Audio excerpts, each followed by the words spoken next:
Tienes que meter un por solamente la y luego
Entonces ahora sí, bueno, entonces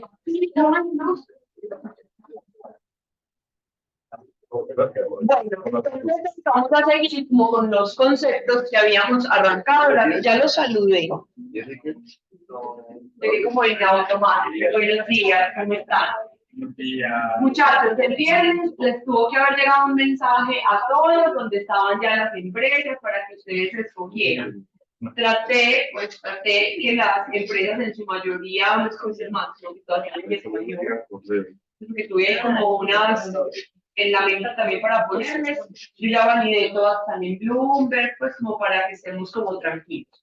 Recuerden que el miércoles la clase es en Bloomberg, pues bueno, acá mismo, pero ya no es presentación, sino que vamos a trabajar en Bloomberg. Entonces para el miércoles la idea es que ese día se hagan en los grupos de trabajo para que descarguemos la mayor información posible. Muchachos, como no hay tantas terminales de Bloomberg como estudiantes, entonces por eso que les digo es, hay una persona, o sea, una terminal por grupo, listo, para que todos alcancemos a estar y a descargar la información.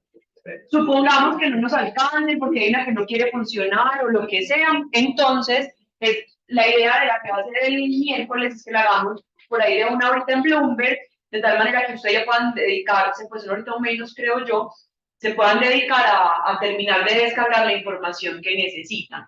Muchachos, por ninguna razón puede ocurrir que ustedes salgan de acá y me vayan a decir 2 semanas después, profe, es que los estados financieros no los hemos descargado. Pues, porque es que ya vinimos. O que me digan, profe, es que los estados financieros como que no me van a servir.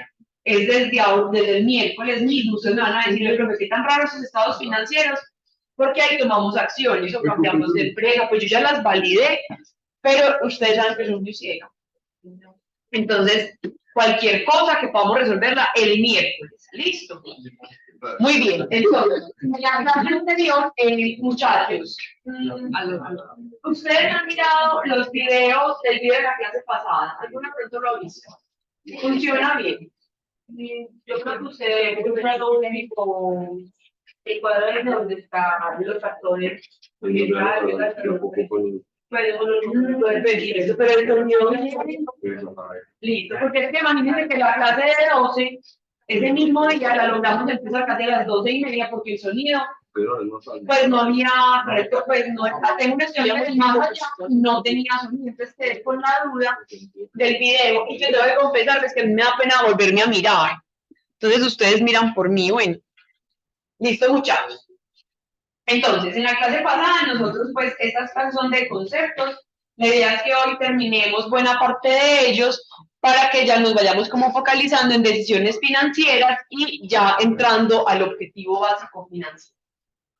Entonces, en la clase pasada nosotros terminamos como en este circulito que después lo abrimos en un archivo que también está en la plataforma.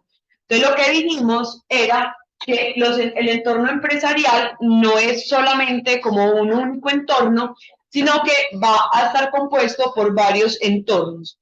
el que vimos en la clase pasada es el macroentorno. Entonces yo voy a volver a abrir ese archivo como para pegarme de ahí y continuar con nuestra clase. Recuerden que el archivo estaba por acá en conceptualización. Está acá.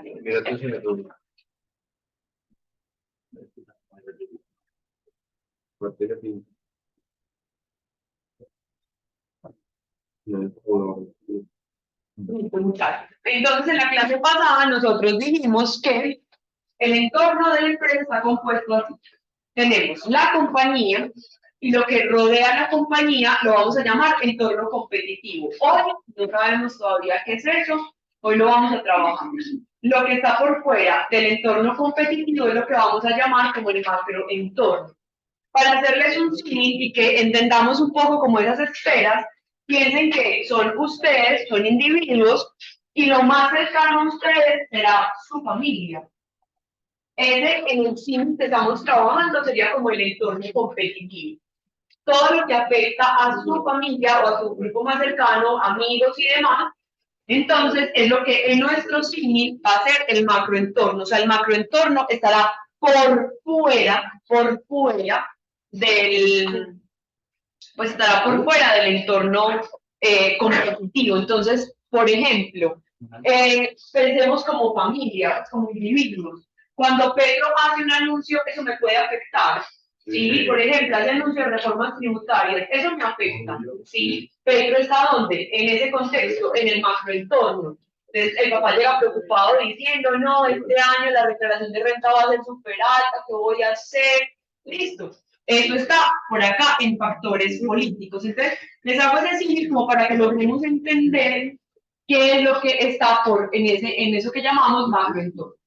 Estas cositas a los industriales se las vamos a desarrollar mejor en planeación estratégica, los financieros en gestión estratégica, pero en esta materia es importante porque yo les recuerdo que nosotros hacemos análisis financiero en contexto.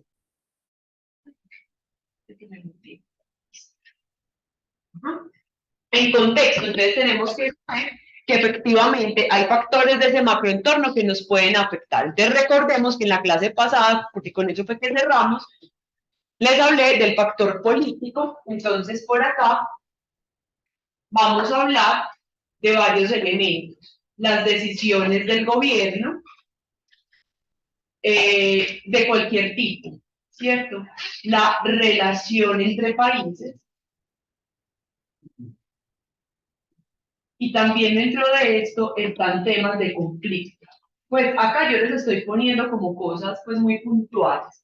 Cuando hablamos de decisiones de gobierno, es cada cosa que anuncia el gobierno de turno, entonces posibles reformas, cuando dice vamos, en el contexto de Petro, entonces vamos a hacer la paz total, vamos a negociar con los helenos y con las bandas criminales. Esos anuncios están allá. Cuando las bandas o cualquier grupo al margen de la ley pues comete un acto terrorista, también se considera como un factor político. Dentro del factor legal, recordemos que hablábamos de las normas o leyes, listo. Y deben saber que estos factores entre sí van a conversar, ¿no? Entonces, por ejemplo, en este momento se debate en el Congreso todo un paquete de reformas del gobierno. Entonces está la reforma de la salud, la reforma pensional, la reforma laboral, listo. Esas hoy son decisiones del gobierno. Cuando ya sean aprobadas por el legislativo y se conviertan en normas, entonces ya tendrán un elemento legal. ¿Listo? En los factores económicos hablamos del comportamiento del PIB, de la tasa de interés, del desempleo, de la tasa de cambio. ¿Listo? Y entonces acá, enseguida, podemos ir como repasando que todas las variables se van a conectar entre sí. Entonces, por ejemplo, a la inflación también está aquí. ¿Listo? Entonces, cuando la inflación está muy alta, o sea, la tasa de inflación empieza a crecer, los gobiernos deben tomar decisiones. ¿Listo? En el marco de independencia que tiene un gobierno, deben saber que el gobierno y el Banco de la República son agentes independientes. Cuando en ese aspecto se pierde la independencia, es muy grave, porque el gobierno de turno puede solicitar al Banco Central que haga acciones que le favorece a ellos como un gobierno, pero no a la sociedad. Por eso es muy importante que el ministro de Hacienda tenga asiento en la Junta Directiva del Banco de la República, pero que ese banco, la Junta, sea completamente autónoma al gobierno.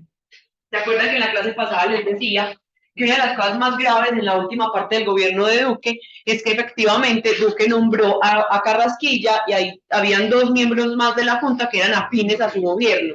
Eso es muy delicado porque se pierde la autonomía para que el Banco de la República le diga, Frencho, yo eso no lo voy a hacer, por más que usted me diga, porque no hace parte de los análisis técnicos que hace el banco. Entonces, en lo que está pasando ahora, y ustedes lo van a ver en macro, y lo vieron seguramente por allá en economía en general, saben que entonces lo que hace el Banco de la República, que tiene en este país como meta conservar el poder adquisitivo de las familias y de la economía en general, empieza a subir la tasa de interés. ¿Eso va a tener una repercusión en el Producto Interno Bruto? Sí, chicos, ustedes por allá están en una parranda. En el Producto Interno Bruto, claro, porque si sube la tasa de interés, ¿qué pasa con las familias? ¿Vamos a comprar apartamentos y carros? No. ¿Y qué pasa con las empresas? ¿Van y compran maquinaria a 3 manos? No, porque les sale más caro. Entonces, si ustedes entienden la ecuación de consumo del Producto Interno Bruto, entonces, ¿el consumo de las familias se desestimula? Sí. ¿La inversión de las empresas se desestimula? Sí. Entonces, solo con esos 2 factores, ¿qué le pasa al Producto Interno Bruto? Empieza a desacelerarse. Entonces, hay que tener como mucho cuidado con eso, porque cuando el año pasado nos anunciaron el incremento en la tasa de interés, nosotros ya sabíamos que la economía se iba a enfriar. Sí. Y porque hay que saber eso y tenerlo como muy presente. Porque muchachos, nosotros somos profesionales. No puede ocurrirnos cosas como que aparezca en el periódico El Colombiano, Semana, El Tiempo, El Espectador, cosas como, y ojo, no soy petrista, ¿listo? Para que quede como claro. Porque aparecen cosas como, con Petro la economía se está desacelerando. Pues, pregunta, ¿es Petro? A Petro se le puede echar culpas de muchas cosas, por ejemplo, lo que acaba de pasar la semana pasada, o sea, es toda una ridiculez junta. Pero la desaceleración de la economía es problema Petro. Pues no, si la inflación era muy alta, lo que hizo el Banco de la República, que iba a terminar ocurriendo, que el Producto Interno Bruto pues, se iba a pegar. Entonces, si yo soy del sector inmobiliario, yo soy una constructora y me anuncian incrementos en las tasas de interés, yo ya sé que mi venta se va a deteriorar. Sí. ¿Es posible que eso sea perpetuo? No. Se supone que cuando ya la economía se estabiliza, las tasas empiezan a bajar y la gente vuelve a comprar las unidades, pues las unidades habitacionales. ¿Listo? Entonces, por eso como tener muy claro qué cosas son del gobierno y qué cosas son de la dinámica propia del ciclo de la economía. ¿Listo? Como les decía, el factor social cultural entonces tiene que ver con la moda, con los hábitos de consumo, ¿listo? Tiene que ver con temas de creencias, entonces acá está la religión y nosotros, ¿cierto? Entonces, por ejemplo, si ustedes escuchan un gobierno como el de Milei, entonces Milei habla de la libertad, ¿cierto? Pero está en contra del aborto. Y hombre, pero que usted no es pro vida, yo soy completamente pro vida, o sea, yo creo que esas vidas son divinas. Pues yo soy súper mamá, pero también entiendo que no todas nacimos para ser mamá y que en el marco de la libertad que cada uno elija, pues, profe, es que a mí no me gusta cuidarme y entonces a mí lo que me gusta es que si yo quedo embarazada, pues es que yo no estoy en capacidad para tener este muchacho o esta muchacha. Si estamos hablando de libertad, ¿qué tendríamos que hacer? Que esa mujer, en el marco de todo un sistema sanitario, tome la decisión. ¿Estamos de acuerdo? Y en ese orden de ideas, cuando se regula el tema del aborto, ella ya no lo va a hacer por allá bajo cuerda, con una partera, arriesgando su vida, sino que seguramente habrá todo un sistema que acoja a esa mamá, le intente dar opciones, venga, la opción seguramente no será abortar, porque no mira, pero si ya definitivamente no, que lo haga en un marco de seguridad para su vida. Y eso hará entonces que aparezcan negocios nuevos. Listo. Entonces, IPS que ofrezcan ese tipo de servicios, por ejemplo. Listo. Entonces, fíjense que cuando hablamos como de las creencias, y entonces en el gobierno de Milei, que se supone que es de derecha, y que habla de la libertad, lo que no combina como tan bien, ya este fin de, pues la semana pasada, Milei mandó, así como Petro la semana pasada, a la gente para las calles, porque no se definió el fiscal, entonces Milei también le dijo a la gente que se fuera para las calles a pedir que se regulara el aborto. Entonces, en Argentina, que es un país donde se ha hecho, pues se había desregulado el aborto, este señor, en el marco de la libertad carajo, entra a regular ese tipo de cosas. Y entonces, aquí van a haber factores sociales, demográficos que terminen afectando algunos tipos de negocios. El factor tecnológico, entonces recordemos que es la generación de nuevo conocimiento, ¿listo? De cualquier tipo. Ay, profe, es que solamente son dispositivos tecnológicos. No. Entonces les recuerdo que yo les decía, vea, hay un nuevo material para fabricar aviones, y eso es generación de nuevo conocimiento y haría parte del factor tecnológico. Y terminamos nuestra clase en la sesión pasada diciendo el tema ambiental, y ahí acordamos que esta era la protección del medio ambiente. Listo. Y de los recursos naturales. También les recuerdo, pues aquí no está lleno de flechas, pero que estos factores tienen relaciones todos entre ellos. Listo. Y van a tener impactos sobre la manera como los negocios se vayan a desarrollar. Listo. Y entonces, teniendo como este repaso más o menos express del macroentorno, que fue con lo que se dio la clase pasada, me voy a meter al entorno competitivo. Entonces, el entorno competitivo es el que determina las relaciones. Bajo eso una rayita.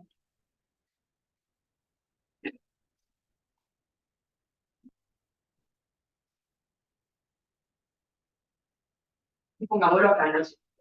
Este entorno competitivo establece las relaciones entre competidores,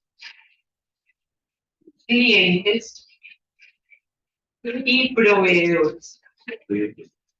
Y ustedes me dirán, pues pucha, para uno analizar una compañía tiene que darse cuenta de eso. Porque imagínense eso. Imagínense que yo tengo el monopolio, ya saben que es un monopolio, yo soy el único oferente dominante. Tengo el monopolio de las funerarias en Colombia. Esto de que se muere tiene que pasar por mi negocio. Listo. Entonces yo veo que el COVID, digo, qué maravilla, no vacunen gente. O sea, qué maravilla, todos se vienen para acá. ¿Qué ocurre si ese negocio lo abren? Pues se establece el marco de libre competencia. Entonces aparecen varias funerarias. Listo, en un principio yo seguiré siendo dominante, pero llegará un momento en que esas funerarias, que son competencia, van a llegar al mercado y entonces van a robarme clientes. Sí, claro. Yo empiezo a decirle, venga, yo soy funeraria Pepito Pérez. Ay, no, Ángela Gómez, no. Ángela Gómez es la otra. Yo soy Pepito Pérez, entonces mire, yo le ofrezco una tarifa más barata. Si alguien de su familia y puede tener, alguien tiene 15 personas y acá puede incluir 20, también el perrito, el gatito, el hámster, los peces, pues lo que usted quiera que no. Listo. Le gestiono pues la bóveda o la no sé qué, la cremada es express, no me le demoro nada, le garantizo que esas harinas vean no de ningún otro. Aparte de eso, le hago unos cursos de duelo y no sé qué. Yo empiezo a darle cada vez más y más y más alternativas. Y luego va a aparecer otra funeraria y nos va a empezar a dar la competencia. Esa competencia va a afectar mi nivel de ingresos, el nivel de ingresos entre todos. Sí, y tiene otro fenómeno, y es que las decisiones que se tomen en un entorno competitivo de libre competencia tendrán efecto en las ganancias de los otros. Y eso es como muy obvio. Lo que pasa es que es muy difícil modelar. Ejemplo, vámonos a devolver a la pandemia, cuando salieron las vacunas. Entonces, ¿cuántas farmacéuticas hay en el mundo? N. Entonces, ¿pero cuáles ofrecieron que no conocíamos, pero que empezamos a conocer? Saquemos la China. Pero entonces está Pfizer, Moderna, AstraZeneca y Johnson Johnson. que incluso mucha gente decía, pero ¿cómo así? Johnson y Johnson era para champús antilágrimas. Uy, y hace vacunas. Vean, qué belleza. Listo. Para ponerles un ejemplo. ¿Y Merck sacó vacunas? No. Si ustedes buscan, lo que hizo Merck es, no me voy a meter en esta guerra, porque eso es una guerra. Entonces, ¿qué ocurre? Es quién llega primero al mercado con la vacuna. Porque cuando uno quiere llegar cuando uno tiene un producto nuevo y quiere que sea diferenciado, o sea, cuando quiere que el producto sea reconocido por su calidad, el reto de esa gente es llegar primero. El que no llegue primero, entonces simplemente le va a costar más que convencer a los otros. Listo. En el caso, por ejemplo, de Pfizer, corrió a toda máquina y logró mostrar que su vacuna tenía un alto porcentaje como de protección. Listo. Y AstraZeneca escucharon que tenía un montón como de, pues, como de factores negativos.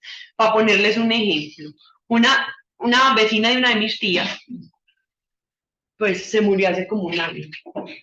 Y la señora estaba bien, y de un momento a otro empezó como a degenerarse, pues como degenerarse es una como enloquecerse, empezó como a, pues su salud a deteriorarse.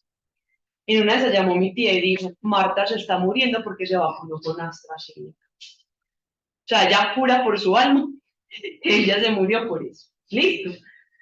No porque tenía una enfermedad previa, así como antes, no, ya todo es la vacuna. Pero era, o sea, si hubiese sido vacunada con Pfizer, seguramente no. Pero las cosas negativas sí le van calando la gente.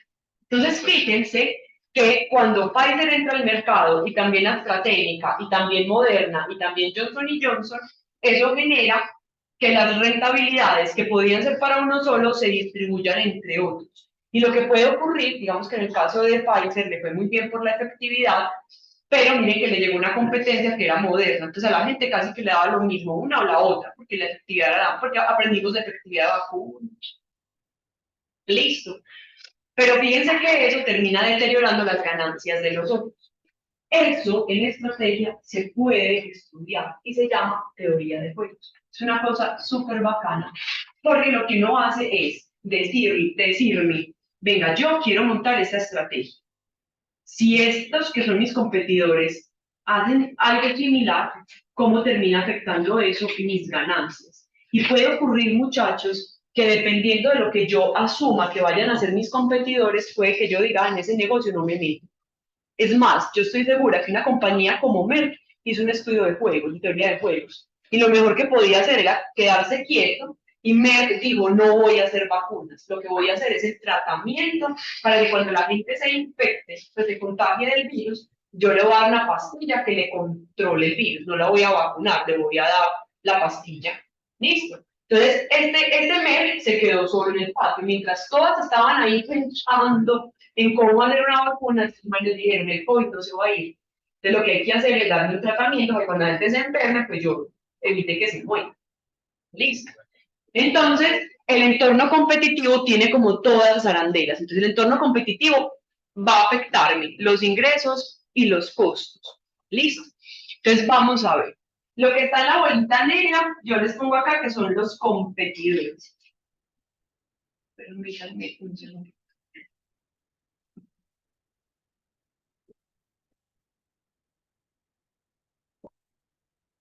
Listo.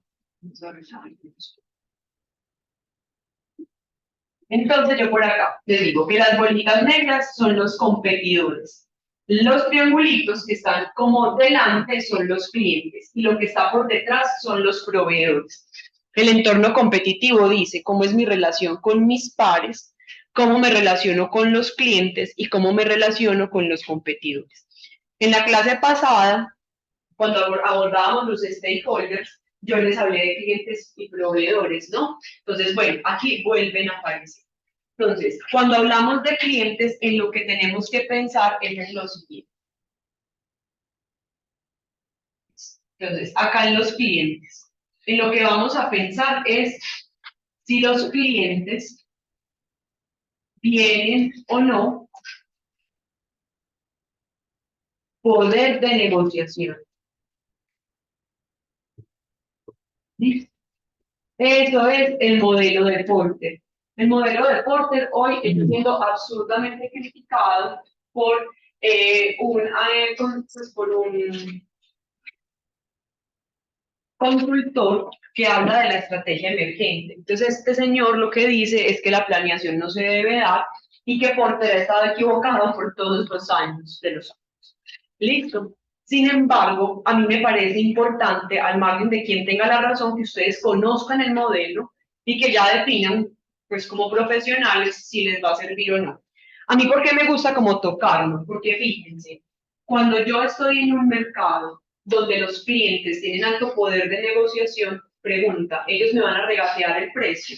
En fin, si regatean el precio, eso afecta negativamente mis ventas. Listo. ¿Me exigen mejor calidad? ¿O la ñapa? Ay, no, pues denme una ñapa, las ñapas de las abuelas. Sí. Entonces, eso afecta mis costos. Sí. Y como ellos tienen poder de negociación, me pueden decir, mi hija, yo le compré ese termo, pero le pago en 20 días. ¿Y uno qué le va a decir? No con ganas que le pague pues como para mañana. Y si uno le dice que no, ya dice, ah, uy, yo me voy para donde ella compra. ¿Sabes qué me toca decirle? Para que no se vaya, yo le voy a decir que en 20, 25, cuando pueda. Eso afecta mi rotación de cartera, los días en los que yo voy a cobrar cartera. Sí. Entonces noten que entender esto no se descontextualiza de nuestra materia, porque eso va a tener un impacto en esos indicadores. Entonces muchas veces uno lee indicadores de la empresa y dice, ve esta rotación tan alta. Parce, es que ve, perdonen, parce. Es que venden quesito y recaudan cartera cada 90 días, pero pues, o sea, cuando el cliente pagó, ya se comió el quesito, ya lo procesó, y bueno, no digamos en qué se convirtió. Listo. Y uno dice, pero ¿por qué 90 días? Cuando uno se va a esculcar, claro, es que es la empresita de quesos Amagá S.A. y el cliente es el éxito. Entonces el éxito te dice, ah, yo sí te compro y te dejo en estantería, pero te pago en 90 días. Y si algo se daña, usted lo asume. Es todo desventajoso para uno. ¿Listo? Que eso ya lo habíamos pues conversado. Por el lado de los proveedores, de nuevo, hay que indagar si el proveedor tiene o no alto poder de negociación. ¿Y cuándo ocurre eso? Cuando el proveedor me dice, ah, yo le vendo, pero págame de inmediato, porque él se tiene bajo la mano. Cuando el proveedor va a tener poder de negociación frente a nuestro negocio.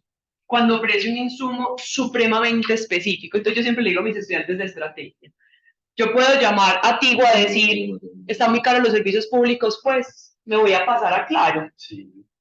Yo puedo llamar a EPM a decir lo mismo.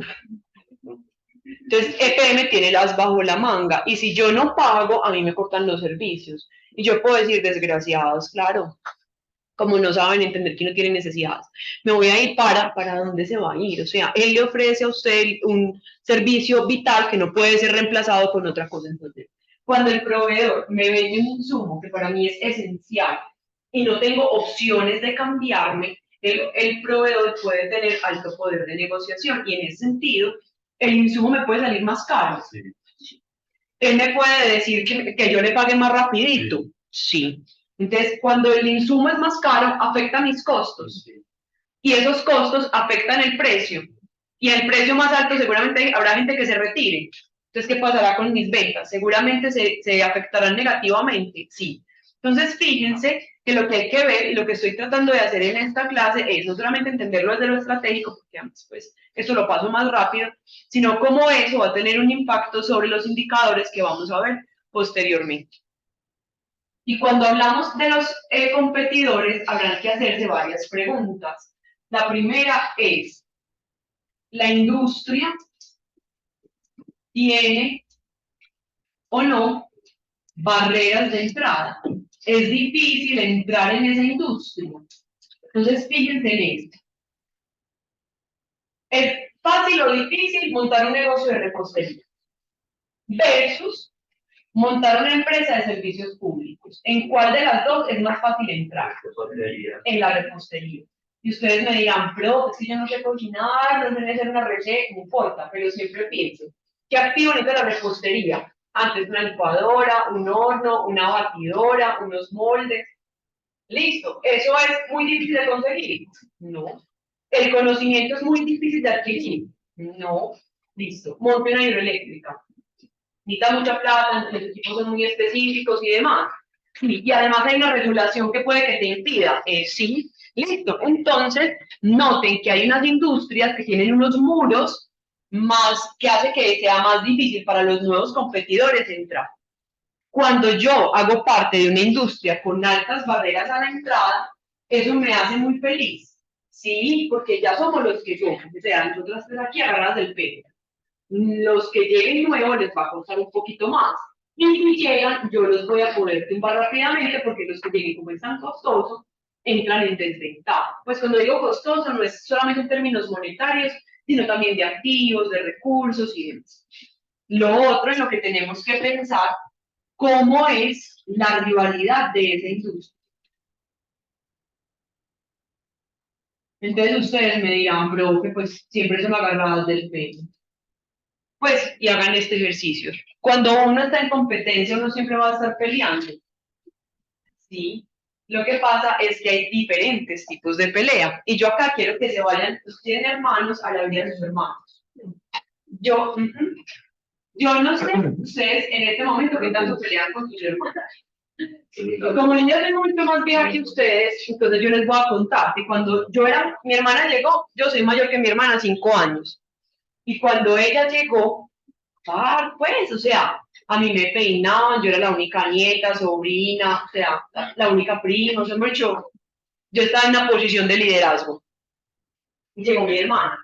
Como llegó ella, entonces todos los abuelitos y los tíos y los primos ya tenían mascotica nueva. Y a mí simplemente me fueron como, pues, mi mamá ya iba a tener la bebé y mi mamá empezó a decirme, pues, te toca peinarte. Pues, Ángela, porque ya viene una bebé, mamá va a estar más pues lo que uno sabe que pasa, pero uno es chiquito. Listo.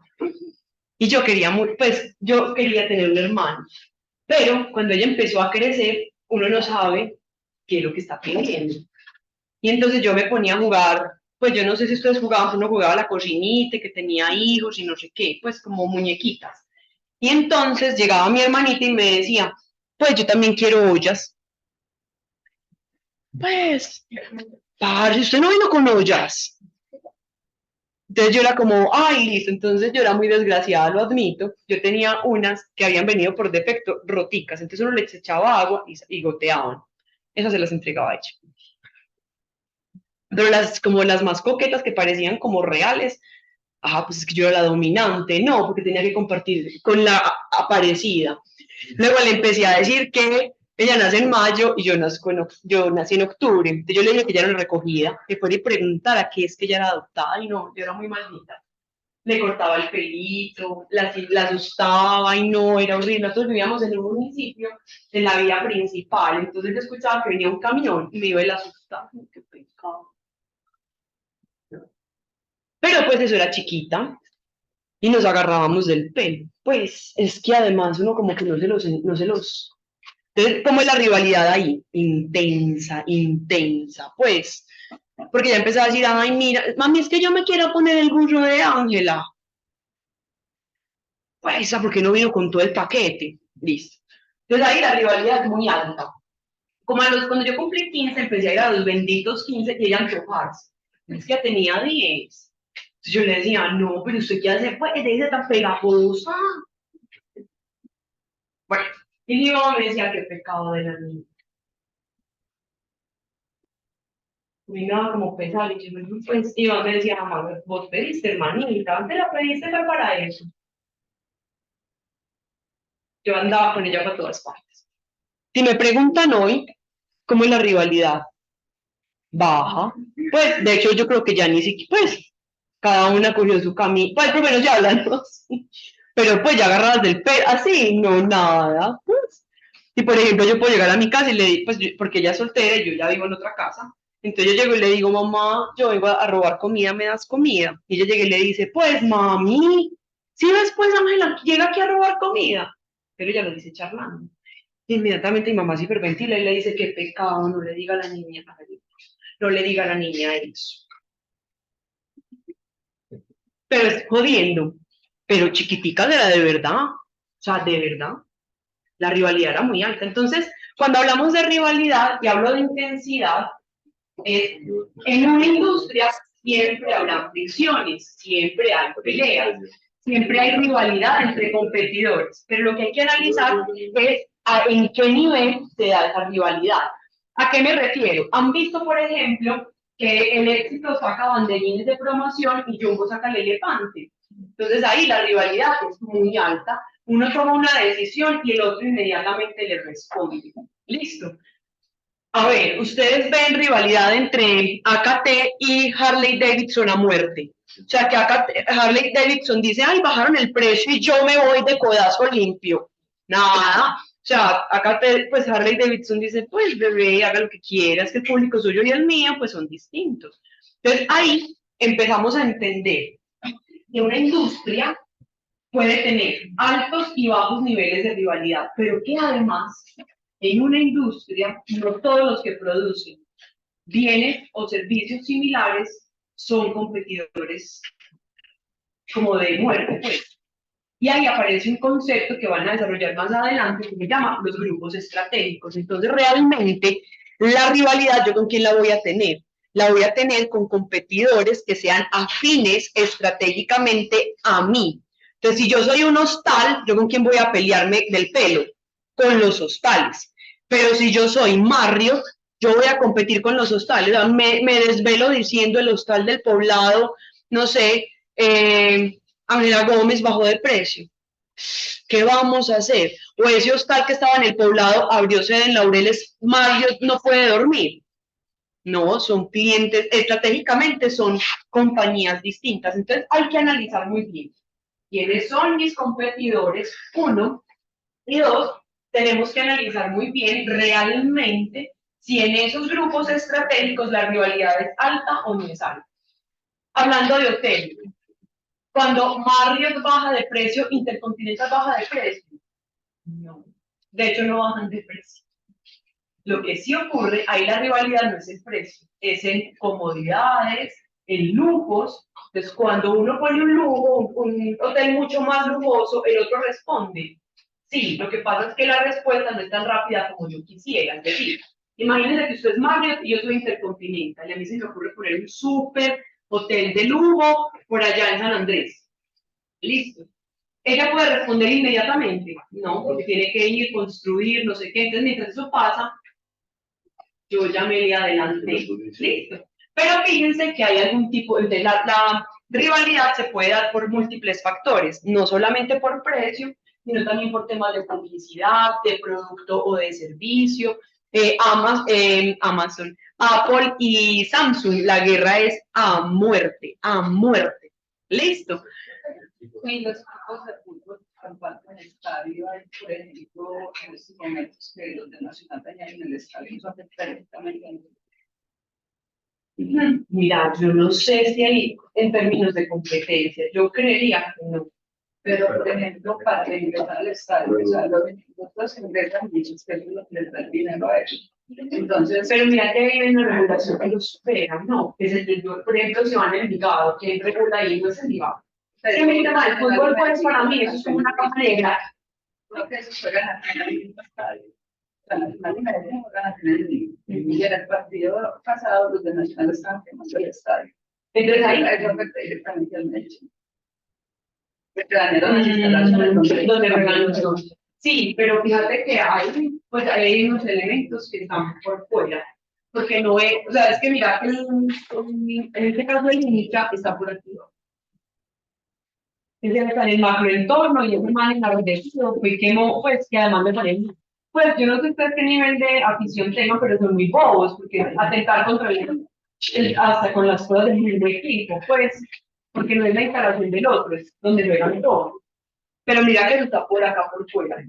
O cuando llega la alcaldía de Medellín, en el caso de Federico pasó algunas veces, y dice no entra ningún aficionado, eso afecta a la caja de los equipos. ¿Y eso dónde está? Eso es una decisión política. Entonces mira que no todo es dentro del dentro del entorno competitivo, sino que también hay elementos por fuera.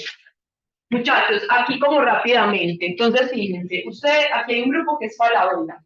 Falabella es una tienda por departamentos, ¿cierto? Que eso ya lo conocemos, pero se van a dar cuenta que cuando estuve en Falabella, bueno, porque ya no les he contado. que cambié de precio. Antes iba a analizar Falabella, ya voy a analizar U3. Entonces, Falabella es una compañía, es una tienda por departamento, pero no todo tiene la tienda que conocemos en San Diego en Santa Fe. Ese es un negocio que tiene hasta un negocio financiero. Listo. Falabella compite con Flamingo. Hacen parte de la, o sea, es la misma estrategia. No, pues Flamingo es un negocio más dirigido hacia las bases, pues como hacia el común de las personas, por precio, por la cercanía para los créditos, listo. Mientras que Falabella es un poco más amplio en ese sentido, entonces, ¿compiten en el mismo contexto estratégico? No, son similares, pero en distintos grupos estratégicos. Aquí hay una cosa que a mí me parece importante que ustedes la tengan clara y es, tenemos en la cabeza que todas las empresas llegan a una industria, o sea, que aquí uno de estos tres quiere ser el líder y tenemos siempre en la cabeza la necesidad de buscar un líder. Es importante, muchachos, que ustedes tengan en cuenta que en estrategia no siempre uno quiere ser líder. ¿Listo? Así como en la vida real. En este grupo, yo apenas los estoy conociendo. Pero a uno como profe le pasa que uno sabe que hay el grupo de estudiantes que van, estudian, no sé qué. A ese grupo, a esos grupos de estudiantes es posible que se les adhieran personas más relajadas para estudiar. Ojo, no estoy diciendo que son más brutas, nada, no tengo ningún tipo de calificativo frente a eso, porque puede ser que gente con mucho talento, con mucha inteligencia, pero más tranquilos. Entonces, mientras unos dicen, por ejemplo, en mi caso, yo soy muy lenta para estudiar, entonces yo tengo que estudiar un examen que es para dentro de 15 días, tengo que estudiarlo con los mismos 15 días. Listo. Hay gente que dice, ah, no, profe, a mí eso me entra, vea, yo un día, una horita antes todo me entró y saco 5, listo. O hay gente que definitivamente no le gusta, pues que no. Entonces uno que puede encontrar, los que son, pues como llamémoslo, los que se esfuerzan y les va muy bien en las notas, y hay gente que se les va pegando. A esos los vamos a llamar seguidores, ¿listo? Entonces van como, se montan en el barco ganador, por decirlo de alguna manera, ¿sí? Los seguidores en estrategia, ojo, porque es el concepto que erradamente tenemos, es el que seguidor es mediocre, es el malo, es el que no quiere hacer nada, no tiene nada que ver, pues no tiene nada que ver. Y hay en el mundo casos exitosos de compañías que han decidido no ser líderes, no por lo menos en el corto plazo. Y lo que hacen es, siguen lo que los demás hacen. Entonces, ejemplo, imagínense que yo soy un hostal. Entonces, esta fila de hostales, entonces le da por poner una piscina en sus hostales. ¿Yo qué voy a hacer? Poner piscina. Y a otro le doy por poner una van que lleva a la gente y la recoge al aeropuerto. Y yo digo, ay, tan geniales. Voy, ay, yo también voy a hacer lo mismo. Entonces yo simplemente lo que hago es ver lo que hacen mis competidores y lo replico. Profe, entonces usted es la última que llega. Ah, sí, pero no me importa. Porque muchas veces lo que hacen las compañías cuando deciden ser seguidores es que en lugar de desgastarse en esto, tienen un objetivo que los supera. Y lo que hacen es simplemente en la industria actual son seguidores y toda esa energía que pudieran estar invirtiendo en sacar cosas novedosas para esta industria, la están pensando por una cosa mucho mejor. Listo. Hay un ejemplo en este momento que tiene enloquecidos a los alemanes y a los norteamericanos. Y es el caso de una compañía que se llama BYD. Es una compañía china de trenes, inicialmente la de trenes. Acá tenían unos carritos de pipiripao, que pecado, chiquitos. Pues, y además que nosotros tenemos en la cabeza que las cosas chinas son malas. Pues yo no sé si sus mamás, pero mi mamá, yo he tenido que hacer un trabajo permanente diciéndole que no son malas, que dan la oportunidad. Pero... Listo. Y esa compañía, si ustedes ven, tienen carros que son, conocen la EcoSport de Ford, la EcoSport de Ford y la camionetica de BYD es la misma. Sus manes, esperen, yo intento, es que no me acuerdo del nombre de la versión de las BYD. Vamos a ver si por acá se los puedo mostrar.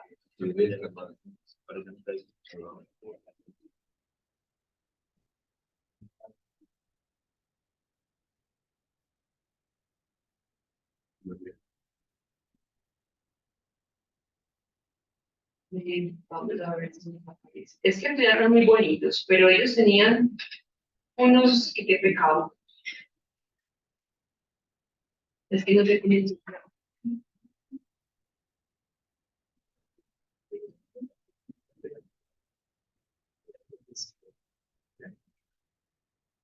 Ay, mírenla. Es esta, se llama la Beige Yuan. Miren este carro. Sí, el híbrido enchufable, miren pues que este es muy grosero. Subhíbrido enchufable, chino Beige Yuan, copiado de la Ford EcoSport. Ay, vamos a ver. Jesús bendito.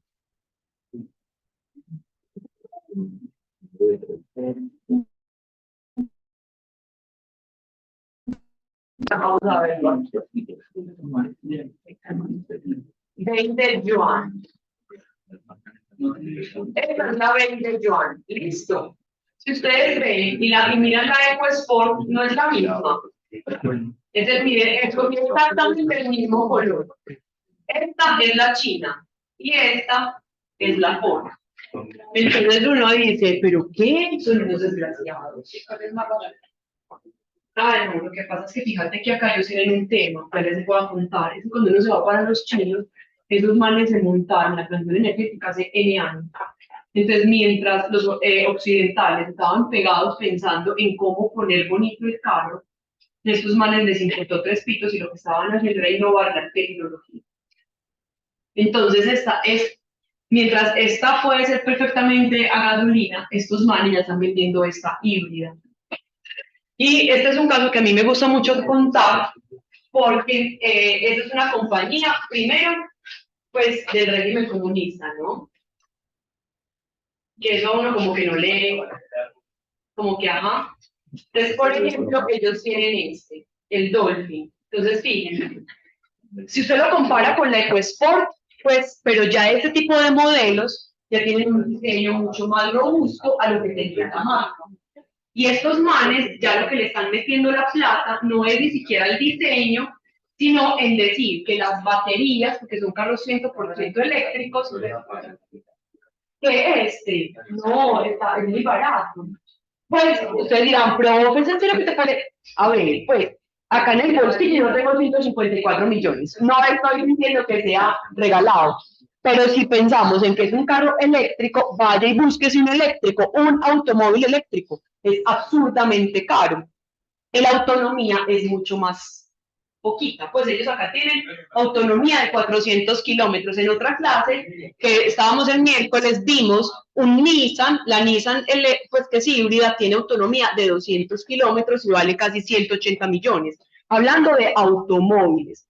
Entonces, miren, el diseño, la batería que tienen ese tipo de carros son baterías de litio, los de Tesla, porque ustedes saben que en Occidente los primeros que empezaron a vender carros eléctricos eran los de Tesla, pero tenían un problema. Y es que las baterías en condiciones de climas extremos pueden dañar. Entonces, cuando el clima es muy frío, fíjense cuando ustedes viajan a Bogotá, el celular se les debe descargar más rápidamente. La batería en clima frío se descarga más rápidamente, se vuelve más exigente. Y en temperaturas muy calientes puede llegar a explotar. Entonces, lo que pasaba, por ejemplo, en Estados Unidos, en Europa, era que el Tesla estaba parqueado y de una se explotaba. Entonces, eso a los Tesla los tenía súper preocupados porque la gente ya no se atrevía a comprar un carro de esa cuantía. Y mientras eso ocurría, los chinos estaban relajados en su país comunista, desarrollando carros para el mundo. Y en este momento, por ejemplo, los alemanes están más o menos preocupados, pues no están muy preocupados, porque en términos de la transición energética, esta gente le está ganando mercado. Hagan un ejercicio, ustedes van a Vivas. Yo soy cliente del Viva Envigado. Y uno cuando parquea, hay pues como 3 parqueaderitos de carros eléctricos. La mayoría de ellos son BYD, porque esta compañía realmente trae mucha tecnología, muy buen precio y garantía sobre todo en el tema de las baterías. Entonces, fíjense, este es un ejemplo de una compañía que inició siendo seguidor y hoy lidera el mercado porque en lugar de estar pensando cómo innovar en los carros a gasolina, esa energía y ese dinero lo dedicaron a mirar cómo llegar hacia la transición energética. ¿Listo? Muy bien, entonces estos son los factores de los que tenemos que tener en cuenta. Muchachos, de acá en el trabajo, lo vamos a ver el miércoles, yo les voy a pedir que ustedes hagan un análisis de amenazas y de oportunidades. Entonces, por ejemplo, cuando ustedes identifiquen, chicos, que los clientes tienen alto poder de negociación, ¿eso es malo para el negocio? Sí, eso va a ser una amenaza.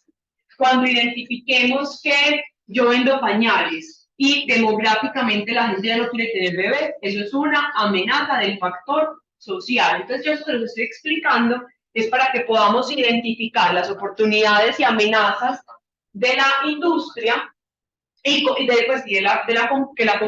los que la compañía está expuesta, y con base en eso podamos articularlo posteriormente con el análisis de los indicadores financieros. Listo. ¿Dudas hasta acá? ¿Todo claro? Entonces, ya explicamos el macroentorno, ya explicamos el entorno competitivo, y al explicar les hablé de grupos estratégicos.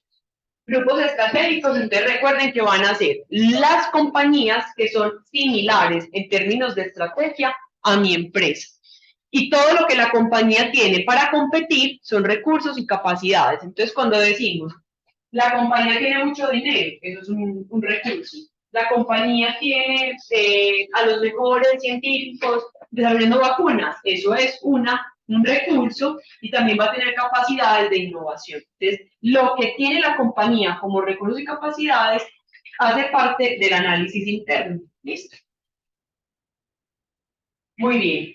¿Cuáles son las actividades de la empresa? Entonces nosotros vamos a desarrollar diferentes actividades y todas igual van a tener un impacto sobre los stakeholders y van a tener respuesta a estos elementos.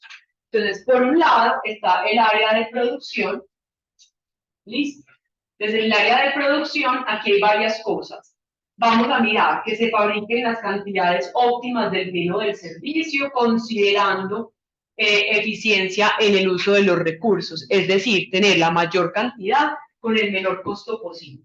Entonces, digamos que en la producción, aquí vamos a tener varios indicadores. Por un lado está el costo, y por el otro lado va a tener un impacto en las ventas. ¿Por qué? Porque si aumenta el costo, aumenta el precio, tendrá un impacto negativo sobre las ventas. ¿Listo? Entonces ahí vamos a tener la producción. Por el otro lado, tenemos todas las estrategias que se van a definir en ventas y mercadeo. Ojo, muchachos, esto ya está, miren que ya no estoy afuera de la empresa, sino que ya estoy adentro.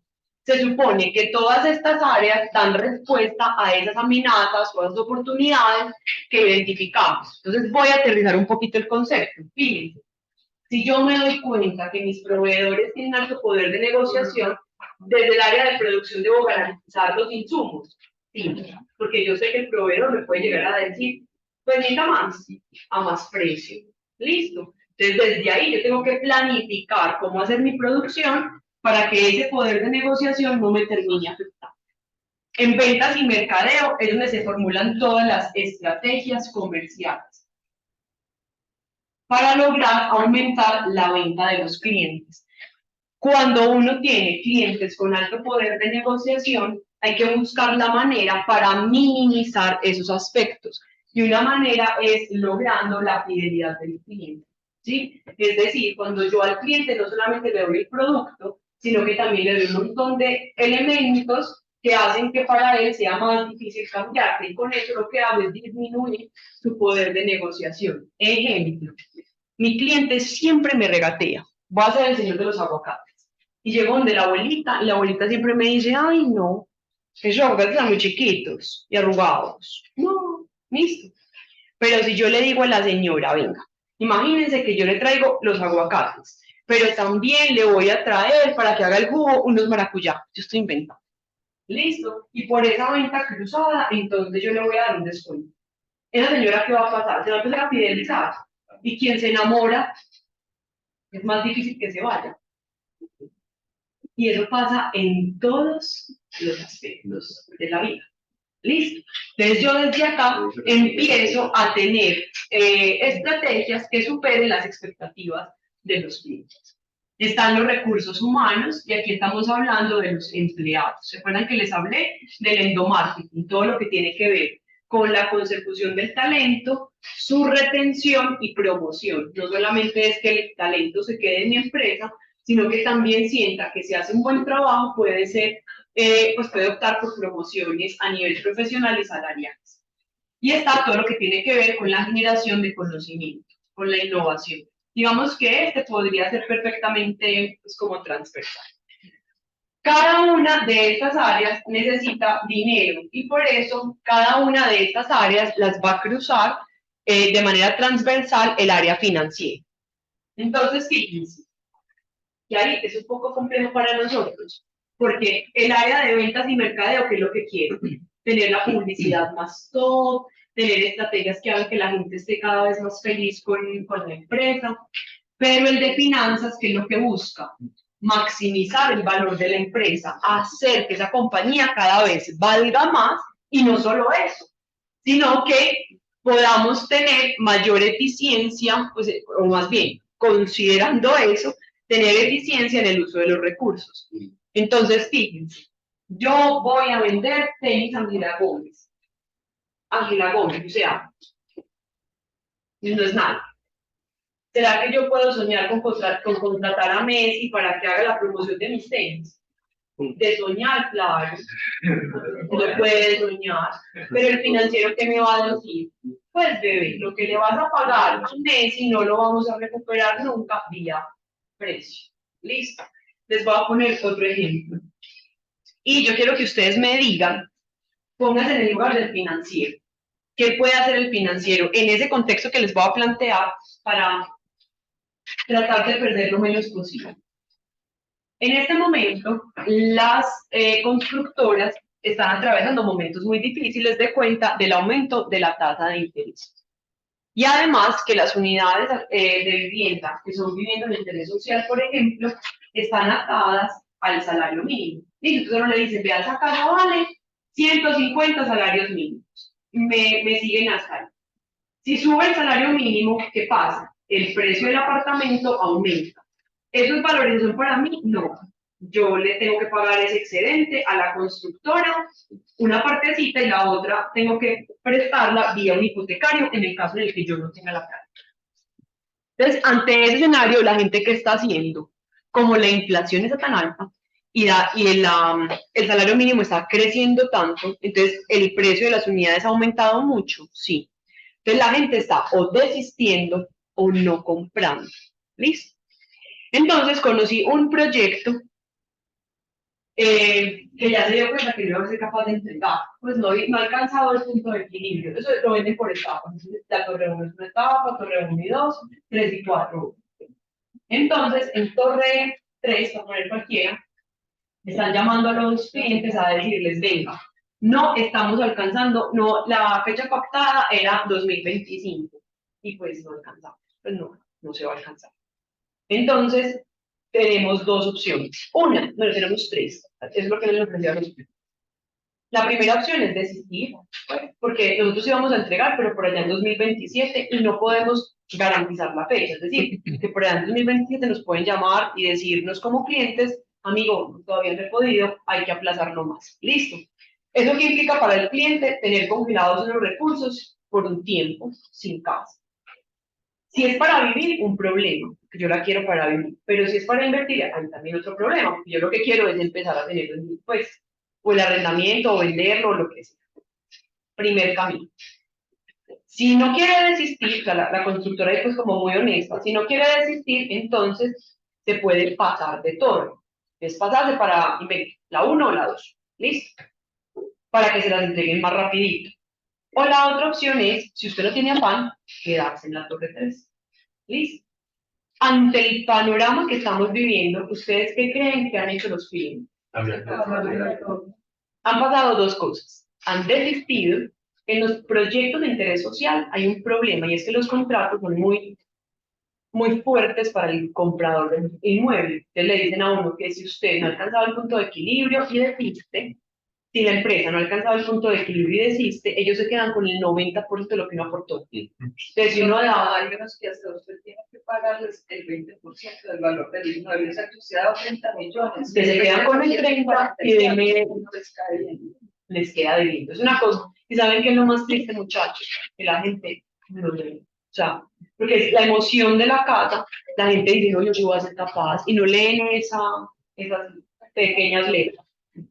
Entonces que uno le dé la opción de retirarse sin penalidad y a uno le devuelven toda la plata más los rendimientos, porque eso va a una fiducia. Esa es una opción. O la otra es cambiarse de torre. ¿Listo? Cuando se han ido a cambiar de torre, lo sé porque eso le pasó a la prima de mi esposo, fueron y dijeron la torre de 2, ¿qué apartamentos tiene disponibles? Uno que se imagina que no tenga tanta disponibilidad, porque se alcanzaron punto de equilibrio, es porque muchas unidades me vendieron. Y la respuesta que le dio la constructora es no, escoja el que quiera. Baby, en serio, o sea, entonces uno empieza a decir, la gente está desistiendo. Listo. Entonces ahí hay un riesgo para el comprador y es que el proyecto no termine. ¿Cierto? O sea, que lo vayan dejando aplazado y aplazado y aplazado. Entonces esta muchacha desistió, pues dijo, no, ¿qué desistió? 2 días después tenía que mandar un correo, o sea, era así fácil desistir, mandar un correo. Cuando ella desistió, la constructora la llamó y le dijo, venga, usted desistió, pero aquí analizando, es tan buena paga, tan querida, pues además no queremos perder un cliente, pues ustedes saben todo lo que uno dice así en todas las relaciones. Entonces, le dijeron que no le iban a subir el precio del inmueble. Es decir, el inmueble para 2025, que era la fecha de entrega, quedó pactado en 174 millones, sin parqueadero, ¿cierto? 174. Entonces, lo que ellos dicen es que ese mismo valor se lo van a conservar para 2027 o para el momento en el que se entregue. Pregunta, ¿los insumos se van a quedar también quietos en precio? De la constructora, ¿qué es lo que tiene? La misma unidad de apartamentos a un precio congelado. ¿Y qué le va a pasar al costo de los insumos para construir esa vivienda? Van a aumentar. Pregunta, en el marco de la generación de valor, ¿la constructora va a perder plata? Sí. Y estamos dispuestos, o le bajamos casa a la construcción. No le bajan. Se le baja, se le quitan los acabados, se le quitan los acabados. Inicialmente. O hay acabados de menor calidad. Si hablamos de constructoras de más dudosa reputación, le pueden echar más agua a la, pues yo no sé de construcción, más agua al cemento, no. Menos calidad la, si son, ¿se puede decir? Listo, entonces fíjense que esas decisiones que están muy pegadas, miren que hay una decisión de mercadeo, congelar el precio para que la gente no se vaya, o sea, es mantener las unidades. Congelar el precio tiene un detrimento en la maximización de los recursos de la compañía. Sí, entonces muchas veces pareciera que se desconectara lo financiero de lo estratégico. Entonces, por eso, a mí me gusta que ustedes vean que eso siempre es transversal. Cada una de estas decisiones tiene un impacto en la generación de valor de la finca. Listo. Entonces acá yo voy a hacerles pues como un repaso, ¿cierto? Entonces el área financiera, nosotros vamos a estar acá, y esa área financiera entonces va a tener impactos en diferentes áreas. En el tema contable, en temas de reporte y control, listo. En la gestión de impuestos. Vamos a tener también un impacto en la administración de riesgos. Entonces, hicimos un portafolio con una acción y el precio de la acción está bajando. Entonces, ahí tenemos un riesgo de mercado. Todo lo que tiene que ver con las inversiones. Las inversiones es presupuesto de capital. Entonces, si modernizamos o no parte de la infraestructura, en fin, listo. Entonces, ahí son todo lo que tiene que ver en inversiones en activos fijos.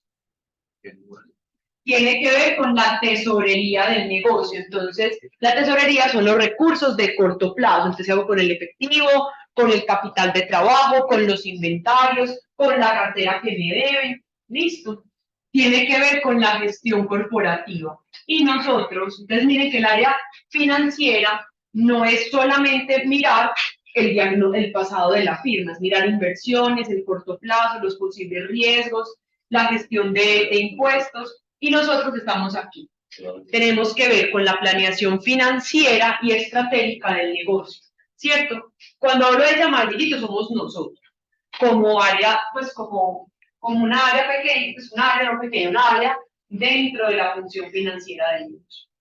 Ahora bien, yo les acabo de decir que hay que crear valor y les acabo de decir que tenemos un montón de áreas. Entonces, ¿cómo funcionamos en un negocio? Para que lo tengamos en cuenta. Nosotros acá tenemos unos inversionistas, esos son los dueños del chus. El accionista, estos son los dueños. ¿Listo? Los dueños son los propietarios. Esos propietarios, todos se van a tomar decisiones. No, pues imagínense uno con mucha gente allá alzando la mano tomando decisiones. Entonces los accionistas eligen a una junta o consejo directivo. ¿Listo? Entonces, por ejemplo, en las empresas, la semana pasada, se pasó lo de la empresa con los Gilinski, entonces ya los Gilinski renunciaron a la junta directiva de Sura, ¿listo? Y ya están conformando la junta directiva de la empresa. Entonces, la junta directiva tiene un rol muy importante porque de alguna manera es el que va a vigilar las acciones de quien administra los recursos. ¿Listo? Entonces, la junta directiva se reúnen con cierta periodicidad y son los responsables de aprobar o negar las grandes decisiones que toman esos administradores. Se debe tener en cuenta que cuando estos agentes toman decisiones, van a estar favoreciendo a los dueños del negocio. ¿Listo? Entonces, por ejemplo, cuando a uno le dicen, venga, es que el presidente de la firma tuvo unas inversiones que afectaron el patrimonio del negocio. La pregunta que habría que hacer es, ¿y quién aprobó estas inversiones? ¿Fue el presidente o el gerente de la compañía solito que sin consultar tomó decisiones? ¿O fue el consejo directivo o la junta directiva el que no apoyó o al contrario dijo, sí, hay que hacer esas inversiones ya mismo sin mucho análisis? Entonces, fíjense que los propietarios eligen a la junta directiva para que los representen y que velen ante los administradores porque esas decisiones realmente cumplan con las expectativas de generación de riqueza de los accionistas. Deben saber que el presidente, acá yo lo puse como una jerarquía, pero cuando yo trabajé, por ejemplo, en EIBO no teníamos presidente acá en Colombia, sino un gerente y un montón de directores, ¿cierto? O sea, digamos que eso depende de la estructura organizacional. Entonces, este presidente toma las decisiones que vienen de las diferentes áreas, de recursos humanos, de producción, financiero, marketing y de tecnología. Se toman decisiones que son avaladas por esta gente pensando en hacer muy ricos a los accionistas. Pero es que son dos personas, ¿cierto? Yo puedo tomar como gerente o como presidente una decisión que yo considero adecuada, pero que no lo es para los accionistas. Y entonces, porque puedo estar pensando en mí. Y ahí pueden haber casos de corrupción. Piensen en lo siguiente. Imagínense que yo voy a invertir en modernizar los automóviles de mi empresa. Imagínense que yo soy, no sé, Servientrega. Y entonces hice un negocio socio. Entonces se lo voy a comprar a estos, pero usted me lo va a pasar por un valor, pagamos otro y el excedente yo me lo guardo. Pregunta. ¿Eso va a favor de los accionistas? No. Listo. Ah, pero es que yo pienso comprarme el lote en Llano Grande. Eso sí me favorece, yo soy el presidente de la firma. Entonces miren que ahí se da un problema que se llama el problema de agente principal. Y es que las decisiones de los administradores a veces no es coherente con las necesidades o requerimientos de los dueños del negocio. Para que eso se alinee, entonces se han establecido múltiples estrategias. Por ejemplo, al presidente le dicen, y al presidente y a su grupo más cercano de vicepresidentes, pues, les dicen, si la compañía crea valor, a ustedes le vamos a dar una parte de acciones. Ah, y ahí la cosa cambia, ¿no? Porque si yo soy accionista del negocio, ¿yo qué espero? Que la acción de la compañía cada vez valga más, porque esto me va a hacer más rico a mí. Entonces ahí minimizamos como ese problema de agente principal. Y ustedes me estarán preguntando, venga, Si es diagnóstico financiero, ¿por qué me estás llevando a eso? Porque nosotros ya en próximos días vamos a hablar del objetivo básico financiero, que es crear valor. Pero la creación de valor no podemos perder de vista que es para esta gente, al dueño del negocio. Pero que esta gente está representada por la junta directiva que vela las acciones del presidente y de los vicepresidentes. Entonces, realmente, nosotros como analistas financieros estamos por aquí. Y no se nos puede perder de vista que nuestros análisis deben evaluar que efectivamente el accionista sea más rico, no el presidente, no los vicepresidentes. ¿Listo?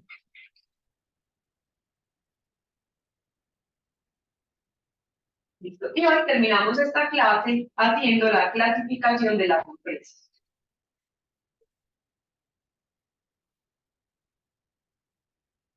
Esta parte yo sé que ustedes ya la vieron en contabilidad, entonces yo la voy a pasar con cierta agilidad. Si hay algo que se les va, pues como olvidando, me cuentan. Las empresas pueden clasificar según el origen de la inversión. Entonces, pueden haber privadas, públicas o mixtas. Entonces, ¿quiénes son las privadas? Por ejemplo, Nutresa. Listo. ¿Quién es pública? Entonces, la Universidad de Antioquia, por ejemplo, o la Nacional. Y mixtas. Entonces, ahí tendríamos, por ejemplo, Ecopetrol. Listo. No, ellos son públicos. ¿Aquí? Listo. Por actividad. Entonces tenemos empresas comerciales. Por ejemplo, de uno. Industriales. Nutresa. Entonces, ¿qué son las empresas comerciales? Son las compañías que no producen, sino que venden el producto que otros fabricaron. ¿Listo? Entonces, yo soy tienda Doña Ángela, entonces yo le compro a Nutresa galletas y se las vendo a ustedes. Listo, pero es una empresa comercial. Las industriales, entonces, en el marco de los sectores de la economía, son, chicos, son las que transforman los productos que provienen del sector primario de la economía en productos más elaborados. ¿Listo? Entonces ahí está Nutresa, está por ejemplo la empresa que vimos ahora, BID, la de los carros. Listo. En servicios, entonces son empresas que lo que hacen es prestar servicios que pueden ser servicios financieros, de educación, de turismo, servicios públicos. ¿Listo? Entonces, por ejemplo, acá estaría Bancolombia. Tendríamos otra que se llama, según la actividad, entonces agropecuarios. Las empresas agropecuarias son las que se dedican a todo lo que está relacionado con agricultura, ganadería, minería. ¿Listo? Entonces, por ejemplo, acá podríamos tener, pues acá incluso están las mineras aparte, en las mineras tenemos acá mineros, y en agropecuarios hay una compañía que se llama Glencore, que es de semillas. Ahí podría estar. Listo. O Colanta. Pues, Colanta. Colanta es muy diversa. Ya les voy a mostrar esta que les menciono. La que les cuento es esta, Glencore.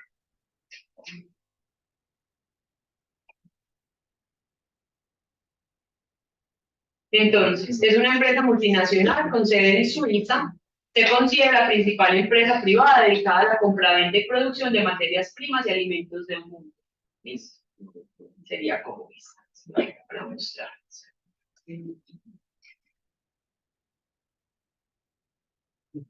Listo. Por objeto social, eso ya lo habíamos pues como discutido antes, está con ánimo de lucro, es cuando queremos hacer rico a los socios. Entonces, de nuevo está mi empresa Nutresa. Y sin ánimo de lucro, entonces, por ejemplo, las fundaciones. Fundaciones, las universidades. Y ya les vamos a hacer ya les voy a mostrar la clasificación por tamaño. Listo. Y por tipo de sociedad, entonces será, bueno, por tamaño es micro, pequeña, mediana y grande. Ya les voy a mostrar el decreto que pues que establece cómo clasificar ese tipo de empresas por tamaño. Y por tipo de sociedad, entonces tenemos la sociedad anónima, que recuerden que se conforma como por 5, hasta por 5 accionistas o más, y tienen responsabilidad limitada. Listo. La sociedad limitada y la que es más común actualmente, que es la SAS, que con una sola persona la pueden conformar. Listo. Muchachos, vamos a ver como unos ejemplos. En eso, pues, como les digo, lo pasé muy rápido porque ya lo habían visto en otras clases. Permítanme, yo borro todo.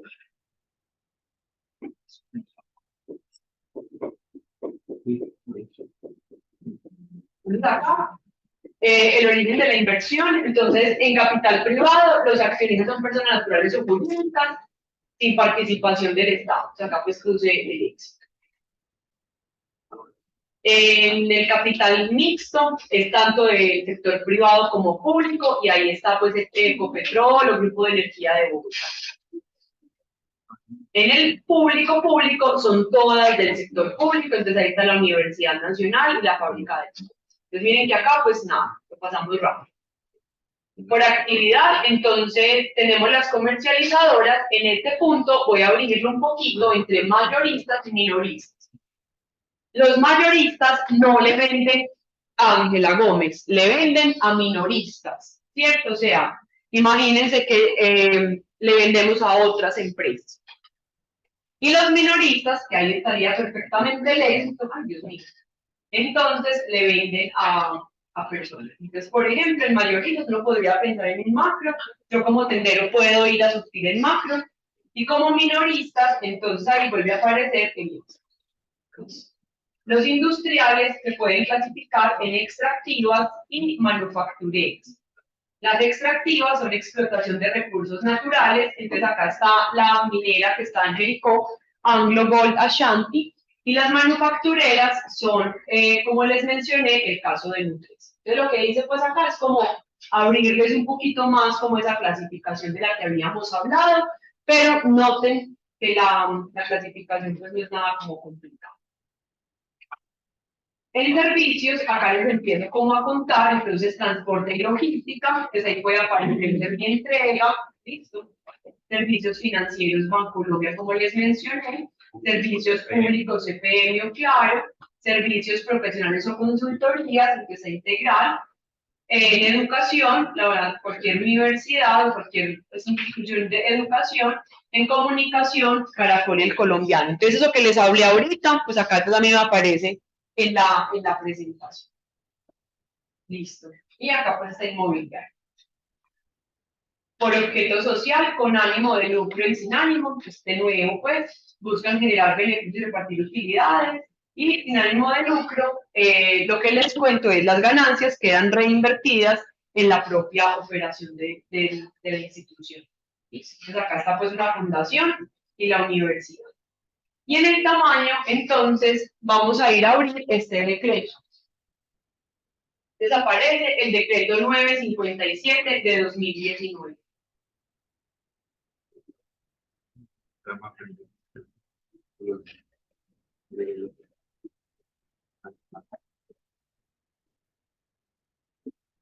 En este decreto lo que van a decir es cuál es la definición del tamaño de empresa, ¿cierto? Y dicen que están trabajando en micro, pequeña, mediana y gran empresa, y dicen que se podrán utilizar uno o varios de los siguientes criterios: número de trabajadores, valor de ventas y valor de activos. Y noten que acá empiezan a contarles cómo se van a clasificar. Entonces, por ejemplo, dice, para el sector manufacturero, una microempresa es aquella cuyos ingresos por las actividades ordinarias sean inferiores o iguales a 23.563 VT. Valor VT, unidad tributaria para el 2024. Entonces, por acá está que es de 47.065.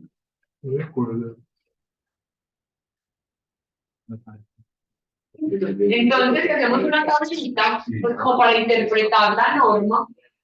Permítanme que ahora cheque en algún momento de la existencia.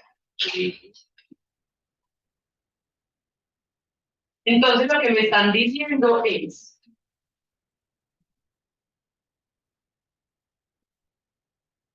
si estamos en sector manufacturero, entonces acá es por sectores. Y aquí voy a traerme la VT para el 2024.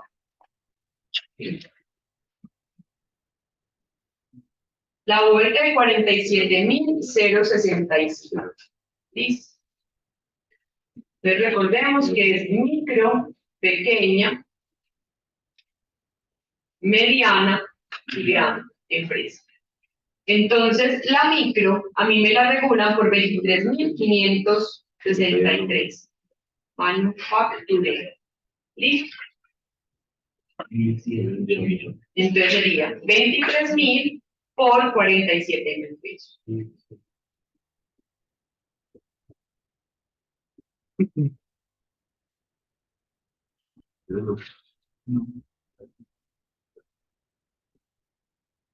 Listo, muchachos. Entonces, si nosotros somos una compañía cuyas ventas por nuestras actividades ordinarias, se supone que entonces son las actividades que nosotros hacemos pues de manera regular. Dice el acuerdo, son inferiores o iguales a 1.108 millones, somos una microempresa. Entonces, noten que una micro no es, o sea, la facturación no está, pues, no es poquita, pero tampoco, ¿cierto? Si es una pequeña, que es la segunda, está entre 23.000 hasta 204.000. Entonces, yo acá me voy a traer como el 204. Entonces, 204.000. Entonces, si mis ventas están, ya se los pongo más grande para que se no haya atrás. Si mis ventas están entre 1.108, pues son mayores a 1.108 y menores o iguales a 9.648 al año y pertenezco al sector manufacturero, yo soy una pequeña empresa. Entonces, si vamos para la presentación, yo acá les estoy mostrando, pues como en plazo, no había actualizado todavía el VT. ¿Listo? Entonces, por eso se los estoy aquí como construyendo. Ojo, pero noten que eso es para el sector manufacturero y me habla de micro, pequeño y mediano. Para servicios, noten que es distinto. En el manufacturero, el VT son 23.000. En el servicio es 32.988. Entonces, depende del sector a la que pertenecemos y de los VT. Me hablan para el sector comercio. ¿Listo? Y aquí hay varias cosas. Nos dicen, se considera gran empresa aquella que tiene ingresos por actividades ordinarias mayores al rango superior de las medianas. Para aquella empresa cuya actividad principal no corresponda exclusivamente a uno de los superiores sectores, los rangos a aplicar serán aquellos previstos para el sector manufacturero. ¿Listo? Entonces, haga como tener en cuenta que eso se regula y que el VT va a cambiar año tras año. ¿Listo? Muy bien. Y la última pues, clasificación es el tema de la sociedad anónima, ¿cierto? Que yo se los mencioné, pero acá como para que nos quede, entonces, tenemos la sociedad anónima S.A., sociedad de capital formada por mínimo 5 accionistas, como les mencioné, tiene responsabilidad limitada y pueden ser cerradas, si no cotizan en bolsa, entonces Arepitas Ángela Gómez, o abiertas, si cotizan en bolsa. Entonces, en el caso de ustedes, seguramente tendremos varias sociedades anónimas.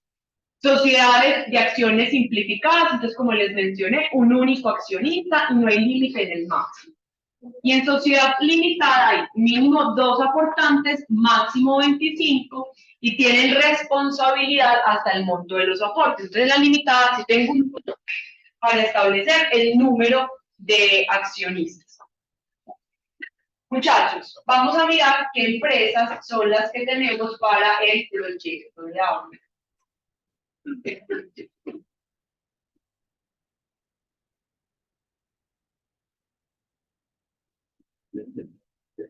Entonces tenemos Grifols. Grifols es una compañía del sector farmacéutico y hospitalario. Entonces, Grifols, si la vamos a clasificar, sería una manufacturera. Sí. Privada. Sí. Abierta o cerrada. ¿Cotiza o no cotiza? Sí. Cotiza. ¿Listo? Tenemos otros laboratorios Richmond. Tenemos Alicor. Y por acá voy a abrir de una vez Grupo Carso. Listo. Vamos a ver aquí Alicor.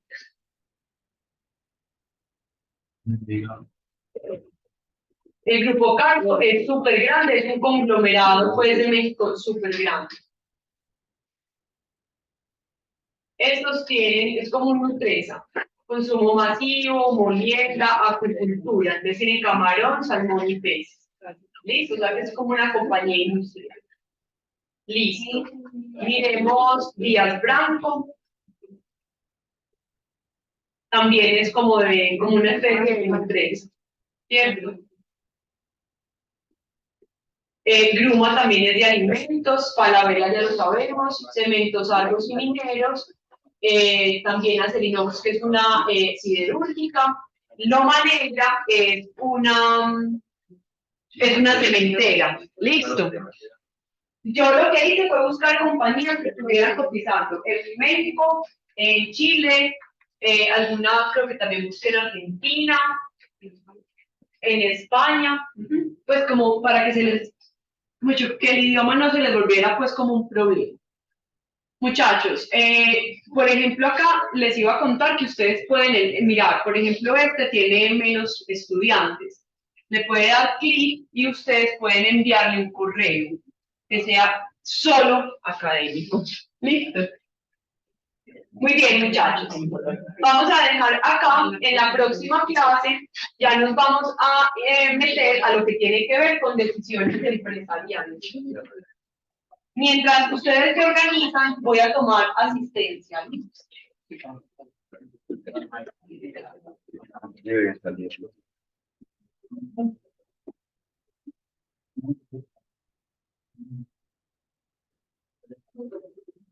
Alejandro Amado. Santiago Buitrago, Jaime Alberto Castro, Juan Pablo Chaverra y Juan Pablo Cortés. Ahí tienen puntos para rematar. Karen Delgado, Julián Gómez, Ashley Gómez,